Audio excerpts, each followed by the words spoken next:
সালটা ১৯৪২। মরণ ব্যাধি কেড়ে নিল জাতীয় কবি কাজী নজরুল ইসলামের কথা বলার শক্তি। স্তব্ধ হয়ে গেল বাংলা সাহিত্যের সবচেয়ে চঞ্চল ও অবাধ্য ঝড়ো হাওয়াটি। যে কণ্ঠের একটিমাত্র হুঙ্কারে কেঁপে উঠত ব্রিটিশ রাজের ভিত, যে কলমের ধারালো আঁচড়ে জাগ্রত হতো পরাধীন জাতির সুপ্ত চেতনা, সেই প্রদীপ্ত কণ্ঠ হঠাৎ করে হারিয়ে গেল অতলে, নিস্তব্ধ সাগরে। তবে এই নিস্তব্ধতা ও বাক্রুদ্ধ জীবনকে সঙ্গী করে চালিয়ে গেছেন দিনপাত। কবির কাটানো সেই দিনগুলোর স্মৃতি আজও অমলিন হয়ে আছে তার নাতনি খিলখিল কাজীর কাছে। আপনারা তো সবাই জানেন 1942 সালে দাদুর কথা বলার ক্ষমতা হারিয়ে ফেলেন, কিন্তু তিনি সবাইকে চিনতে পারতেন, বুঝতে পারতেন। ইশারায় কোনো কথা বললে তিনি সেগুলো বুঝতে পারতেন। সেরকমই আমরা মাকে দেখেছি তাকে সেবা যত্ন করতে এবং তার সাথে ইশারায় অনেক কথা বলতে। মানে মা যদি বলতেন বাবা এখানে এসো বসো, তারপরে তিনি বসতেন এবং খাওয়ার টাইমে খাওয়ার সময় হলে মায়ের কাছে আস্তে আস্তে পায়ে হেঁটে মায়ের কাছে চলে যেতেন, রান্নাঘরের কাছে। তার মানে মা বুঝতে পারতেন তার খিদে পেয়েছি, মা তখন খাওয়াটা নিয়ে যেতেন। এক একটা সময় ছিল খাওয়ানোর। আর এমনিতেও আমরা যখন লুকোচুরি খেলতাম হঠাৎ দেখতাম পর্দার আড়াল থেকে দাদু আমাদের একজন করে টেনে বার করছে। তখন তো আমরা অনেক খুশি হতাম, মানে দাদু আমাদের সাথে খেলা করছেন। নীরবতার এক সুদীর্ঘ কারাপ্রকোষ্ঠে কেটেছে তার জীবনের শেষ ৩৪টি বছর।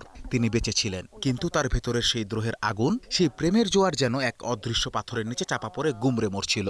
মুখে ছিল না শব্দ, তবুও আজন্ম সঙ্গীত প্রিয় এই মানুষটির বিছানার পাশে থাকতো হারমোনিয়াম আর তবলা। ব্রেকিং নিউজ, এয়ারটেল এখন সার্কেল। সবাই মিলে গান করতাম, ছোটরা মিলে।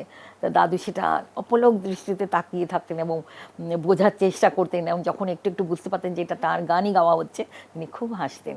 এবং দাদুর ঘরে একটা হারমোনিয়াম আর তবলা থাকতোই।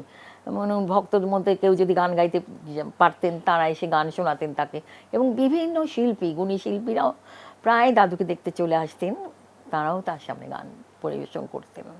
যে কবি লিখেছেন বলবীর বল উন্নত মমশির, সেই অপরাজেয় বীরকে নিয়তি বেঁধে ফেলেছিল এক নির্মম ও নির্বাক শৃঙ্খলে। তবুও তার এই নীরবতা যেন শব্দের চেয়েও ছিল অনেক বেশি শক্তিশালী।